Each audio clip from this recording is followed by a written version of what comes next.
వాడిది చదివితే ఇంకేమన్నా ఉందా? అనవసరంగా ఈ అమ్మాయిని పట్టుకుని కొడతాడు. కొడితే కొట్టారులేండి. ఏదైతే అది అవుతుందని డిసైడ్ అయ్యే ఈ ఉత్తరం రాయించి పంపించాను. తను ఇలాగే చెప్తుంది గాని నా మాట వినమ్మా. ఇలాంటి చేష్టలు వాడికి నచ్చవు. పిల్లా పాపలతో మా ఇల్లు ఎప్పుడు కళకళలాడుతుందా? ఒకరిద్దరితో కాదు తల్లి, 10 మందితో కలకల్లాడుతుంది.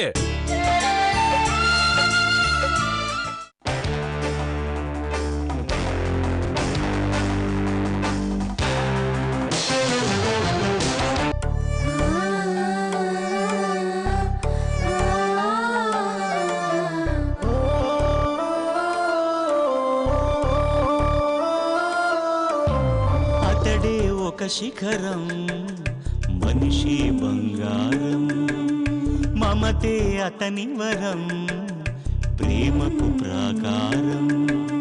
సగము తనువు సతికిచ్చాడు, శిరమున గంగను మోశాడు. కరళజ్వాలను మింగినవాడు, పరుల కొరకు తల వంచాడు. పరమశివుని తలపించాడు. శిఖరం శిఖరం శిఖరం శిఖరం శిఖరం శిఖరం శిఖరం శిఖరం.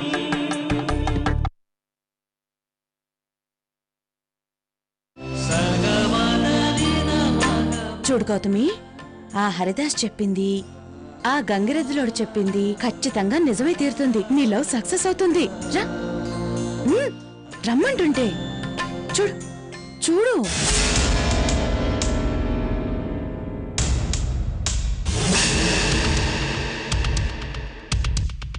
ఏంటిలా తొంగి చూస్తున్నావు? లోపలికి రా, లోపలికి రా. ఏంటి? చదువుకుందామని.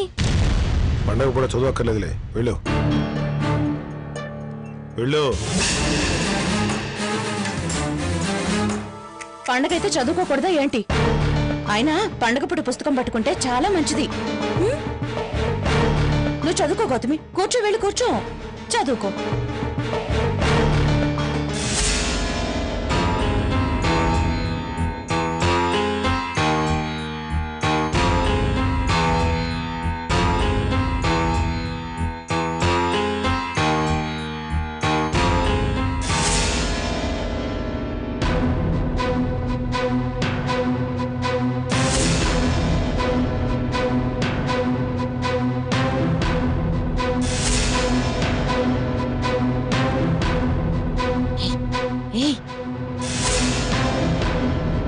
అదిగో బుక్, వెళ్ళి.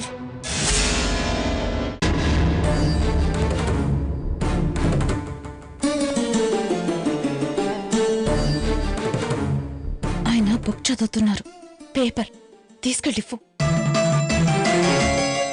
చంపుతాను. వెళ్ళు.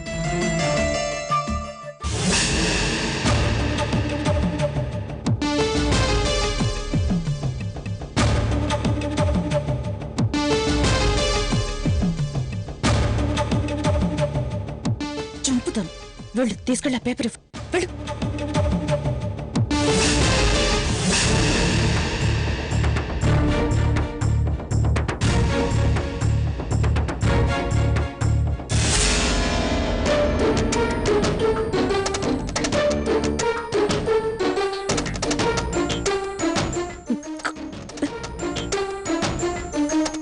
గౌతమి,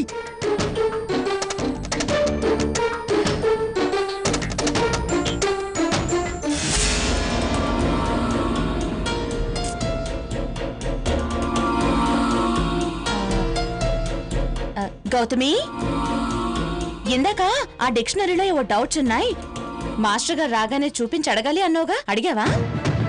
డిక్షనరీలో డౌట్స్ ఏంటి? నా దగ్గర పేజ్కో డౌట్ ఉందని ఆయన దగ్గర తల అడ్డంగా ఒప్పుతావే. ఆ డిక్షనరీ మధ్య పేజీలో అయితే అన్ని డౌట్సే అని అన్నావుగా.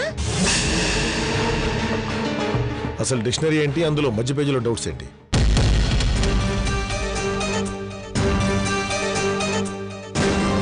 చెప్పు. సబ్జెక్ట్స్ లో ఉన్న డౌట్స్ అన్ని రాసి డిక్షనరీ మధ్య పేజీలో పెట్టేశానండి.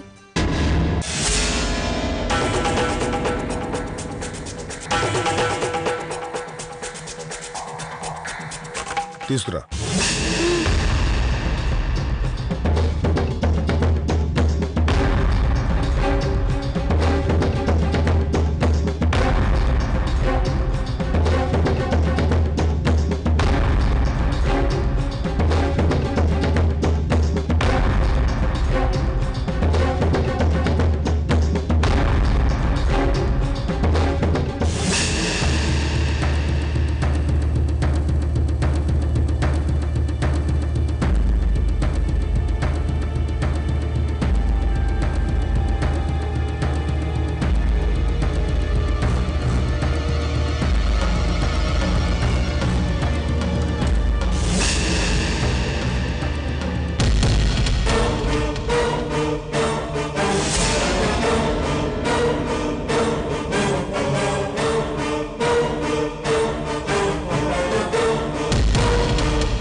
ఏది అందులోనే పెట్టాను. ఏది? ఇందులో డౌట్స్ పేపర్ రాసి పెట్టానన్నావు, కనబట్టలేదేంటి? లేదనుకుంటానండి. గౌతమి, ఏమైంది నీకు? అర్థం కావట్లేదండి. అసలు నువ్వేం మాట్లాడుతున్నావు నీకు అర్థమవుతుందా? ఇందులోనే పెట్టానండి, ఇప్పుడు కనపట్లేదు. సర్లే చదువుకో. ఇలారా చంపుతాను.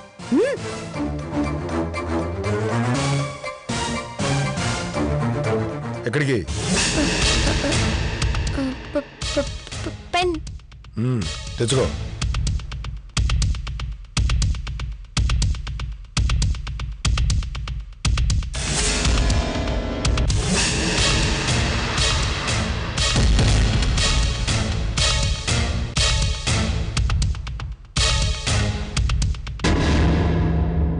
నువ్వు లెట్టెక్కడ పెట్టావే? అందులోనే పెట్టాను మేడం. మరి ఇది అది అర్థం కావట్లేదు. ఇప్పుడు ఆలోచిస్తావేంటి? ఎక్కడ పెట్టావు?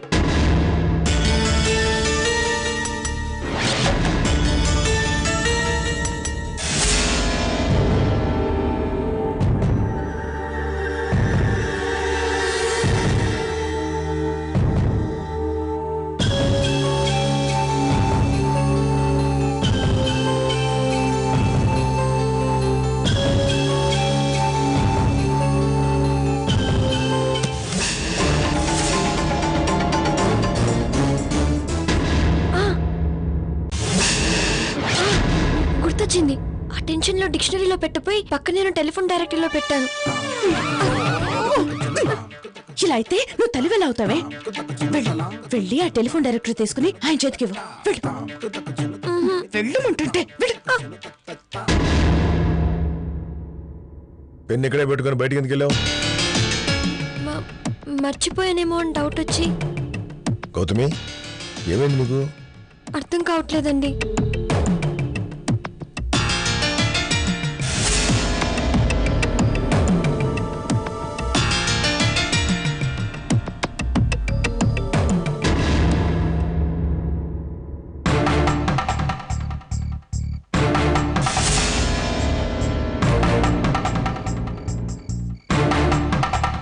ఉందా?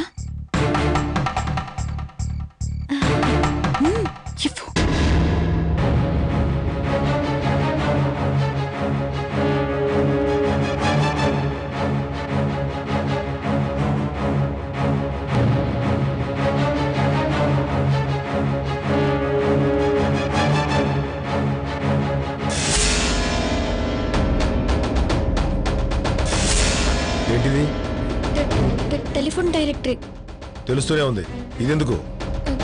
దీంట్లోనే నా డౌట్స్ పేపర్ పెట్టానండి.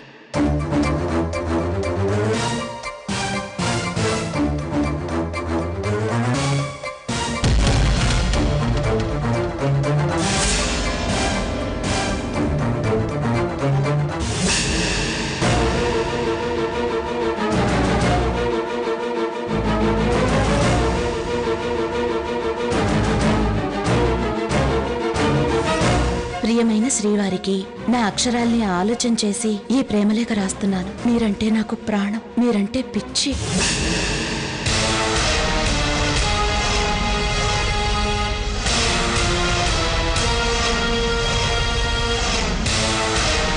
మీరు మౌనంగా ఉంటే తట్టుకోలేను. మీకోసం నేనేమైనా చేస్తాను. మీరు కోప్పడితే బాధపడతాను. మీ మాటలు విని సంతోషపడతాను. మన మధ్య పెరిగిన ఈ దూరానికి నాకు నేనే శత్రువునవుతున్నాను. నాతో మాట్లాడకుండా మీరు ఎలా ఉంటున్నారో కానీ నేను మాత్రం క్షణక్షణం చేస్తూ బ్రతుకుతున్నాను. ఈ దూరం నా వల్ల కావడం లేదు. ఏం చేసినా మీరే.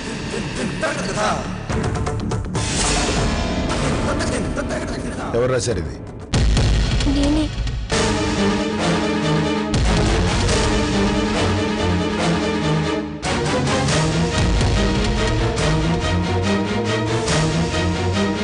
నీ దగ్గర అంత విషయం లేదని నాకు తెలుసు. ఈ లెటర్ నీతో ఎవరు రాయించారో కూడా నాకు బాగా తెలుసు. తన ప్రేమని, తన బాధని, తన ఫీలింగ్స్ని పక్క వాళ్ళ మీద రుద్దకూడదన్న మినిమం కామన్ సెన్స్ కూడా లేదు.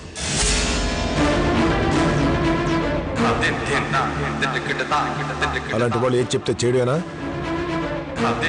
కొంచెం ఆ మెంటల్ వాళ్ళతో తిరగడం తగ్గించు, బాగుపడతావు.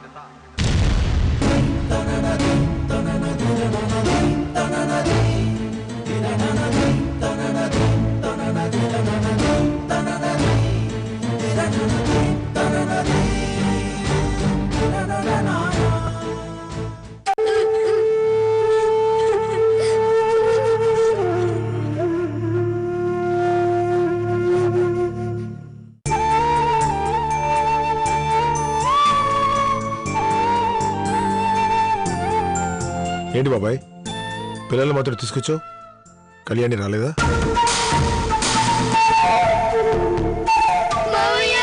అమ్మ ఇక్కడ ఉండదట, ఎటో వెళ్ళిపోతుందట.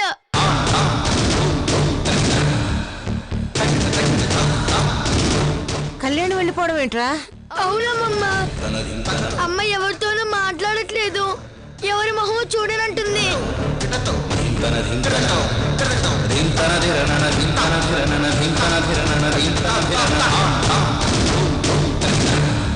ఏం లేదు ఈశ్వర్, పిల్లల్ని ఇక్కడే వదిలేసి కళ్యాణి నేను తీర్థయాత్రలకు వెళుతున్నాం.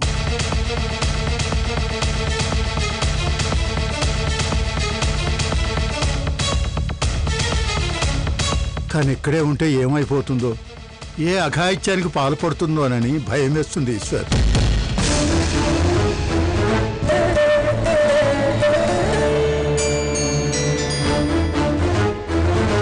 ఎప్పుడూ ఏదో ఆలోచన, తిండి తినదు, నిద్రపోదు. తన వలనే ఈ ఇంటికి ఇన్ని కష్టాలని ఎప్పుడూ ఏడిపే.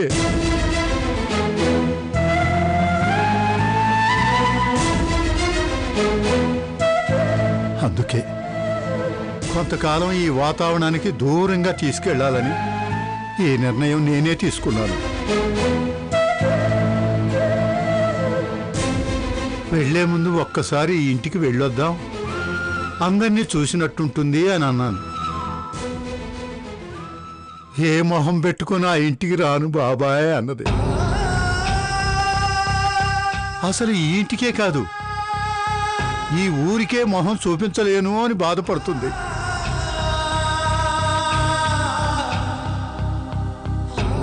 ఇంటి వరకు పిలుద్దామని అనిపించినా పండగ పూట దాన్ని బాధ పెట్టడం ఇష్టం లేకే పిలవలేదు. ఊరే వదిలిపెట్టి వెళ్ళిపోతూ కనీసం మొహం కూడా చూపించకుండా పోతుందా? పదండి, నేను చెప్పు తీసుకొస్తాను. వద్దమ్మా, తన పరిస్థితి మీకు అర్థం కావటం లేదు. ఈ ఇంటి మాట వింటేనే కుమిలిపోతుంది. అలాంటిది మిమ్మల్ని చూస్తే తట్టుకుంటుందా? అలా వదిలేస్తే పిచ్చిదైపోతుందయ్యా నా బిడ్డ. ఒక కన్ను పోయిందని రెండో కన్ను పొడుచుకుంటావా? మా రాత బాగోలేకే విజయ్ ఉన్నాడో లేదో తెలియకుండా బతుకుతున్నాం. ఇప్పుడు కళ్యాణం కూడా లేకపోతే నేను బతకలేనయ్యా. మనుషులు వేరే గాని మీ ప్రేమలన్నీ ఒకటేనమ్మా. నా వల్ల మా పుట్టిల్లు అన్యాయం అయిపోతుందని అక్కడ ఆ అమ్మాయి ఏడుస్తుంది. నా కూతురు ఏమైపోతుందో అని మీరు ఇక్కడ ఏడుస్తున్నారు. కానీ ఈ కష్టాలన్నిటికీ కారణమైన ఆ దుర్మార్గుడు మాత్రం హాయిగా ఎక్కడో బ్రతికేస్తున్నాడు. వాడు చేసిన తప్పుకి నా బిడ్డ శిక్ష అనుభవించడం ఏంటి? అది ఎక్కడికి వెళ్ళడానికి వీల్లేదు, నా దగ్గరే ఉంటుంది. బాధలుంటే అందరం కలిసే పంచుకుంటాం, కష్టాలు వస్తే అందరం కలిసే ఏడుస్తాం. అంతేగాని అది ఎక్కడికి వెళ్ళడానికి వీల్లేదు. కరెక్ట్ అత్తయ్య. అల్లుడు దుర్మార్గుడని కూతుర్ని వదులుకుంటావా? పదండి వెళ్ళి తీసుకొద్దాం. వద్దమ్మా, మీరు వెళ్ళకండి. తను తప్పు చేయకపోయినా తన భర్త వల్లే తన పుట్టిల్లు ఇలా అయిందని బాధపడుతుంటే ఆ బాధలో మిమ్మల్ని చూడగలుగుతుందా? చూసి తట్టుకోగలుగుతుందా? అమ్మా, తను చెప్పింది కరెక్టే. బాధకి బాధ ఎప్పుడు ఓదార్పు కాదు. బాధలుంటే అయిన వాళ్ళతో పంచుకోవాలి, కానీ ఇలా వెళ్ళడం ఏమిట్రా? తన్నొక్కసారి చూడాలి. అమ్మా, కళ్యాణి దూరంగా ఉందా దగ్గరగా ఉందా అన్నది కాదు ముఖ్యం, తను ప్రశాంతంగా ఉండటం ముఖ్యం. కొన్నిసార్లు ఒంటరితనం కూడా చాలా సంతోషాన్ని ఇస్తుంది. దాన్ని అలాగే వదిలే. బాబాయ్, ఒక్క నిమిషం.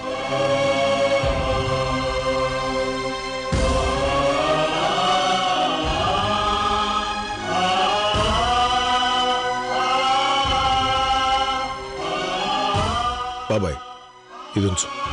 వద్దు బాబు, నా దగ్గర ఉన్నాయి. పర్లేదు, ఉంచు బాబాయ్. కళ్యాణ్ ఖర్చులుగానే ఉంటుంది.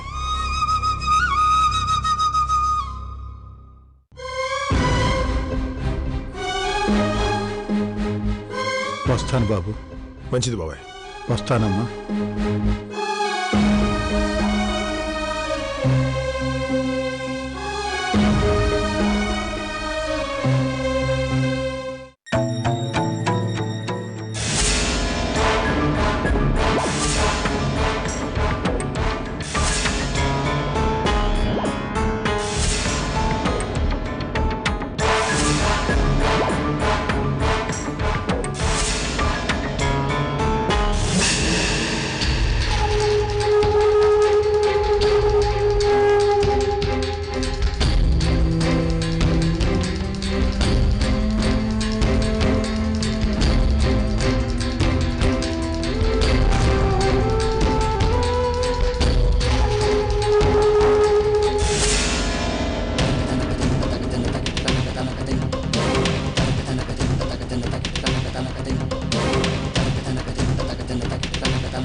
ఫోన్ స్విచ్ ఆఫ్ అని వస్తుందేంటి?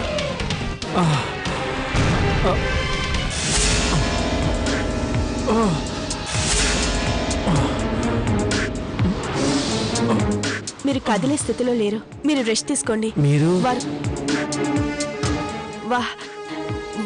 వనజ,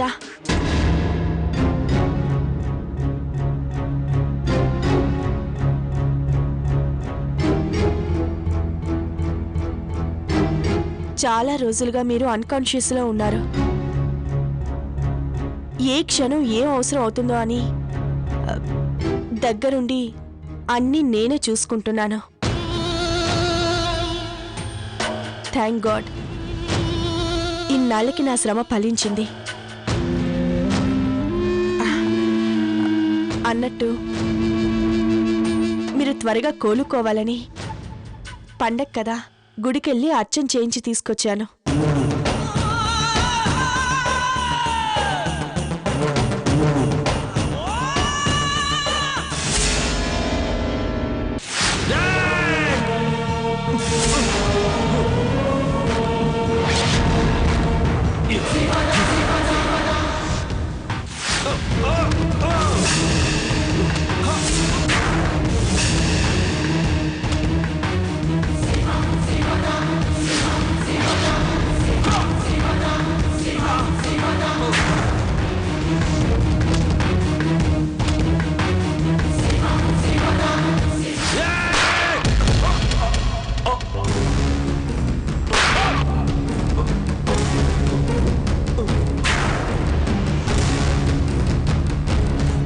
వాడు వాడు వాడెక్కడా? ఎవరు? వాడే అశోక్ గడు. వాడు నాకు కావాలి. వాడి ప్రాణాలు తీయాలి. వాడి ప్రాణం.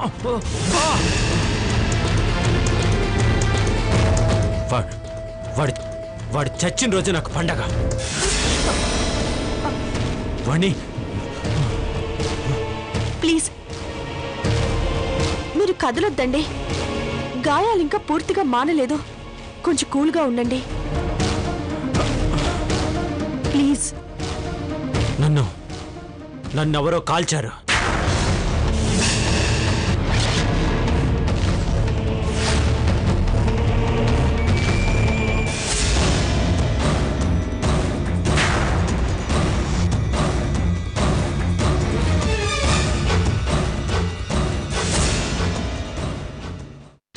వాళ్ళకి ఆయన దగ్గర పడుకోవాలని ఉంటుంది కదా. ఏం చెప్పావే? నీకు అందరి బాధలు అర్థం అవుతాయి. ఆ గదిలోకి నిన్ను పంపించాలని, ఆయన పక్కన నీకు స్థానం కల్పించాలని నిద్రాహారాలు మాని ప్రయత్నిస్తున్నాను. ఇంకేంటి నా బొంద నేను చేసేది? మన ఇద్దరిని బయటేసి వాళ్ళిద్దరూ లోపలికి చేరారు. ఇక నువ్వు ఆ గదిలోకి వెళ్ళినట్టే. వదిలేండి మేడం.